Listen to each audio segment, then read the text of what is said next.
Incap jantung, waf jantung ada masalah, doktor kena pasti tak payah buat operations untuk I punya kawan. Hai ni beriku.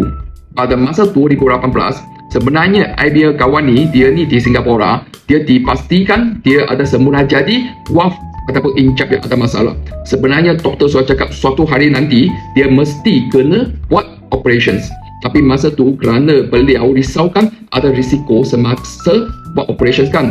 So masa tu beliau kena dengan CY dan dia tahu yang ini kita satu produk PFU ni dapat membantu untuk kardiovaskular, untuk jantung. Maka masa tu beliau pun cuba dengan PFU ni. Lepas beliau cuba ini PFU, lepas tu beliau pergi check lagi balik dengan doktor. Doktor cakap dengan beliau, you tak payah buat operation ni setakat ini. So, ini memang mengejutkan beliau dan menggembirakan beliau.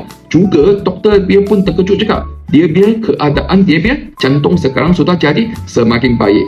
So, kita biar PFU ni dia memang sangat-sangat best. So, kerana kita PFU ni adalah bahan semula jadi, tapi ada grade pharmaceutical. Maksud tu dia boleh bagikan kesan untuk kesihatan untuk jantung kita. So, kalau anda nak tahukan lebih lanjut, boleh di bawah sini ada satu kontak, tekan kontak, isikan putih-putiran yang ringkas.